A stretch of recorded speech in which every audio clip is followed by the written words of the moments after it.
Hi everyone, welcome to my mother's kitchen. എൻ്റെ ഏറ്റവും ഇളയ അനുജത്തി നല്ലൊരു കുക്കാണ്. ആ അനുജത്തിയെ കല്യാണം കഴിച്ചിരിക്കുന്നത് കുട്ടനാട്ടിലുമാണ്. അപ്പം നിങ്ങൾക്ക് ഊഹിക്കാം ഞാൻ എന്താണ് ഇന്ന് ഉണ്ടാക്കാൻ പോകുന്നതെന്ന്. ഇന്ന് ഞാൻ ചെയ്യാൻ പോകുന്ന കറിക്ക് എൻ്റെ അനുജത്തി ചില ടിപ്പുകൾ പറഞ്ഞു തന്നിട്ടുണ്ട്. ഞാൻ ഇന്നുണ്ടാക്കുന്നത് കുട്ടനാടൻ രീതിയിലുള്ള ഒരു താറാവ് പുരളനാണ്. ഇനിയും അത് എങ്ങനെയാണ് ഉണ്ടാക്കുന്നതെന്ന് നോക്കാം.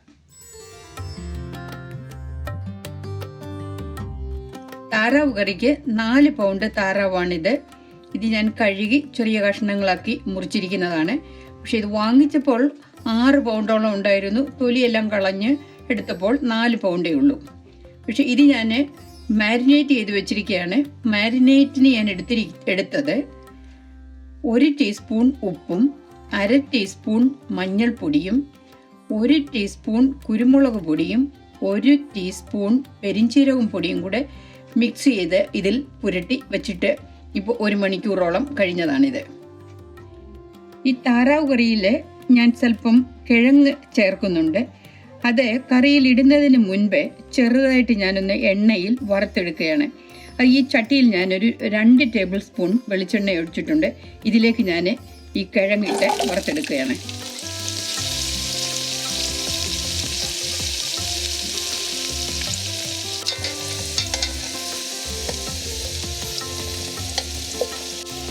ഇതൊരു 6 മിനിറ്റ് വറുത്തിട്ടുള്ളൂ. ഇനി ഇത് ഞാൻ കോരിയെടുക്കുകയാണ്. ഇത്രയും ലൈറ്റ് കളറായാൽ മതി. ഇതിലേക്ക് ഞാനൊരു 3/4 ടീസ്പൂൺ കടുകിടുകയാണ്. 3 തണ്ട് കറിവേപ്പില,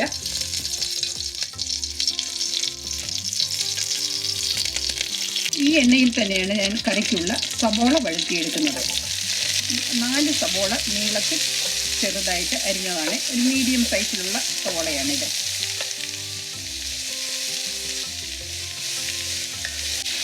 ഇതിലേക്ക് ഞാനൊരു 1/2 ടീസ്പൂൺ ഉപ്പും 1/2 ടീസ്പൂൺ മഞ്ഞൾപ്പൊടിയും കൂടെ ഇട്ട് നന്നായിട്ട് അത് വഴറ്റിയെടുക്കണം. ഇതിലേക്ക് ഒരു 3 ഇഞ്ച് നീളത്തിലുള്ള ഇഞ്ചി നീളത്തിൽ ചെറുതായിട്ട് അരിഞ്ഞത്, 6 വെളുത്തുള്ളി നീളത്തിൽ അരിഞ്ഞത്, 5 എരിവുള്ള പച്ചമുളക്. നല്ല എരിവുള്ള പച്ചമുളകാണ്. എരിവൊക്കെ നിങ്ങളുടെ ആവശ്യത്തിന് ചേർക്കുക. ഇത്രയും നന്നായിട്ട് വഴറ്റിയെടുക്കണം.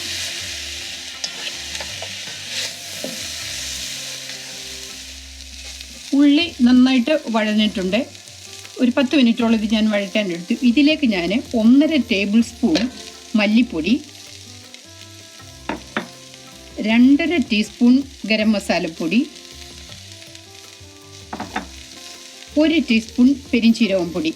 ഈ പൊടികളെല്ലാം ഞാൻ വീട്ടിൽ വറുത്ത് പൊടിച്ചെടുത്തതാണ്. അതുകൊണ്ട് ഇത് ഒരുപാട് വഴറ്റേണ്ട ആവശ്യമില്ല. ഇതും കൂടെ നന്നായിട്ടൊന്ന് മൂപ്പിച്ചെടുക്കുക. ഈ കറിക്ക് നമ്മൾ മുളക് പൊടി ചേർക്കുന്നില്ല. അതുകൊണ്ടാണ് ആവശ്യത്തിന് പച്ചമുളകും കുരുമുളക് പൊടിയാണ് വേണ്ടത്.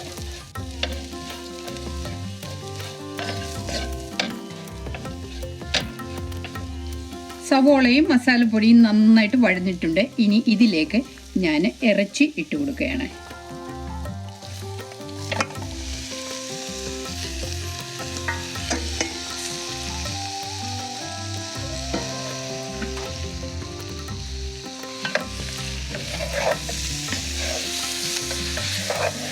ഇനി ഇതിലേക്ക് ഞാൻ 2 പാൽ ഒഴിച്ചു കൊടുത്ത് ആണ് വേവിക്കേണ്ടത്.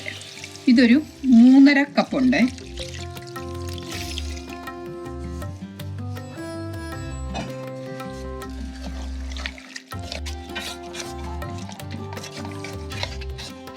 ഇനിയും മൂടി വെച്ച് വേവിക്കണം. മീഡിയം ഫ്ലെയിമിലാണ് ഞാൻ സ്റ്റൗ ഓൺ വെച്ചിരിക്കുന്നത്.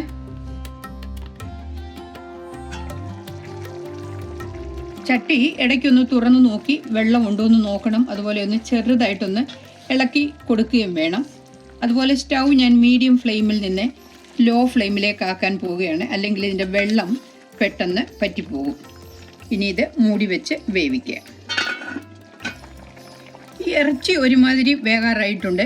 ഇതിലേക്ക് ഞാൻ വറുത്ത് വെച്ചിരിക്കുന്ന കിഴങ്ങും കൂടി ഇട്ട് ഒരു 3-4 മിനിറ്റ് ഒന്ന് വേവിക്കുകയാണ്. ഈ കിഴങ്ങും ഇറച്ചിയും നന്നായിട്ട് വെന്തിട്ടുണ്ട്. ഇറച്ചി വേകാനായിട്ട് ഏകദേശം ഒരു 35 മിനിറ്റ്സും ഞാൻ കിഴങ്ങിട്ട് കഴിഞ്ഞിട്ട് 15 മിനിറ്റ്സുമാണ് എടുത്തിരിക്കുന്നത്. അപ്പോൾ ഇത് ഇറച്ചിയും കിഴങ്ങും എല്ലാം കൂടി വേകാനായിട്ട് ഒരു 45 to 50 മിനിറ്റ്സേ എടുത്തിട്ടുള്ളൂ. ഇതിലേക്ക് ഞാൻ 1 കപ്പ് തനിപ്പാൽ ഒഴിച്ചു കൊടുക്കുകയാണ്.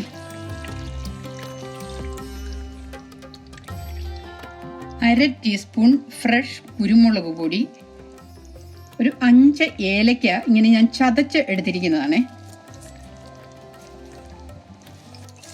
3-4 തണ്ട് കറിവേപ്പില,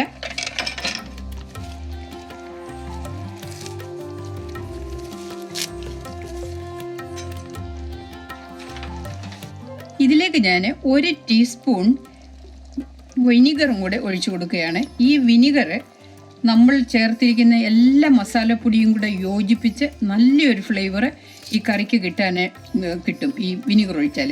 ഇതുവരെ നിങ്ങൾ ഇതുപോലെയുള്ള കറിക്ക് വിനിഗർ ഉപയോഗിച്ചിട്ടില്ലെങ്കിൽ ഒന്ന് ഉപയോഗിച്ച് നോക്കുക, അപ്പോൾ നിങ്ങൾക്ക് മനസ്സിലാകും. കുരുമുളക് പൊടിയും പച്ചമുളകുമാണ് ഈ കറിക്ക് എരിവ് കൊടുക്കുന്നത്. അത് നിങ്ങളുടെ ആവശ്യത്തിന് ചേർക്കണം. ഇനി കറി റെഡിയായി. ഞാൻ സ്റ്റൗ ഓഫാക്കുകയാണ്.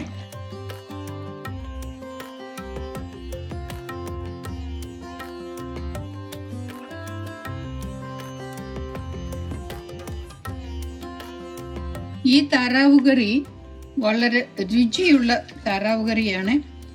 സാധാരണ താറാവ് കറി ഇഷ്ടമുള്ളവർ ഇതുപോലെ ഉണ്ടാക്കുകയാണെന്ന് വരികിൽ നിങ്ങൾ കൂടുതൽ ഇഷ്ടപ്പെടും. അതുപോലെ താറാവ് കറി ഇഷ്ടമില്ലാത്തവർക്ക് ഈ രീതിയിൽ നിങ്ങളൊന്നുണ്ടാക്കി നോക്കുകയാണെങ്കിൽ നിങ്ങൾക്ക് തീർച്ചയായിട്ടും അത് ഇഷ്ടപ്പെടും.